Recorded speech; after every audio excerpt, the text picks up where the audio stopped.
Hello everyone, my name is Marceli Gracia Fiandri from 10 4. Today I'll present to you about my favorite icon of feminism, Raden Ajeng Kartini or Raden Ayu Kartini. This research based on internet, mostly from Wikipedia, and film about Kartini herself.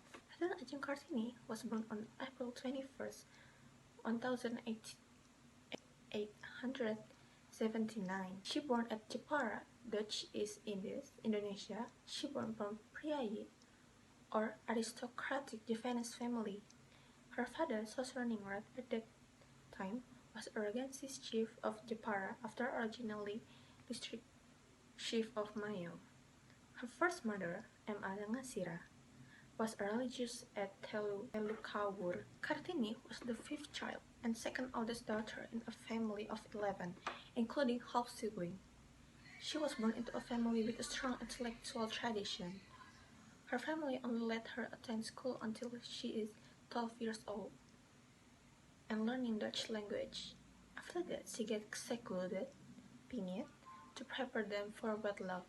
During seclusion, women not allowed to leave their parent house until they transferred to their husband's house. During her seclusion time, she continued to educate herself, and because she is fluent at Dutch, she started to make pen pals, and one of which is Rosa Abendanon.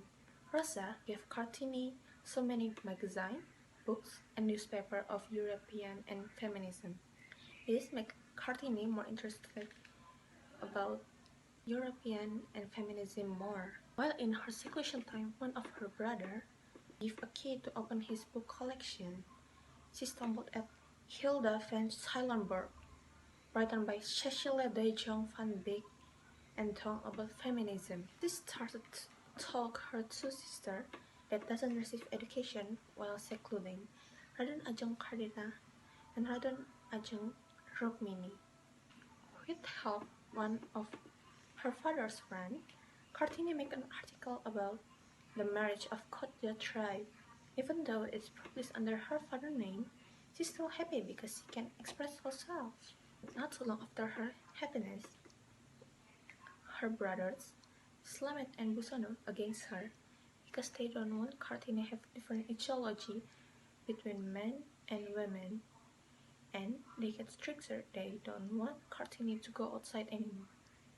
But fortunately, one of Kartini connection make Kartini can go outside. After that, she starts to help people, and then she met Stella, her pen pal from Dutch. Stella inspired her to make her open a first school for women, and of course with help of her father. After they are sure they don't need to marry because they're sure they are already independent. One of them, Kardina, already set up to marrying a man before her seclusion time, and Kardina married two men without her consent. Obstacle: Kartini don't want to leave Indonesia anymore. She wants to take scholarship in Netherlands. She gave a proposal to her dad, and her dad let her went to there. Before her proposal even answered, her mother decided to set up Kartini with one of regent from Rembang. But Kartini refused and ended up being locked in her room until the regent coming. So many days she waited until her proposal accepted, but it looked like her proposal is buried with her hope to become independent woman in Java. She finally gave up on her scholarship and to marry the regent from Rembang, but she have terms for marrying him. First, she don't want to wash his feet. 2, she don't want to follow complicated rule of etiquette as a regent's wife and treated as a regular human being.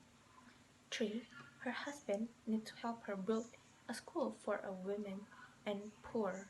Her mother, Yu Ngasira, moved to main house, and she want all of her child address her as a mother, not a maid. The regent agreed with this term, and they two married. After 3 days married, her proposal scholarship to Netherlands was approved. The scholarship passed to Haji Agus Salim from Sumatra. Even when the scholarship was cancelled, Kartini succeeded to establish a school for females in Rembang. With her husband's support, her letter to friend was published as book Surat Kartini. Kartini gave birth to her only child at 13 September 1904. A few days later, at 17 September 1994, Kartini died at the age 25. She was buried at Bulu village, Rembang.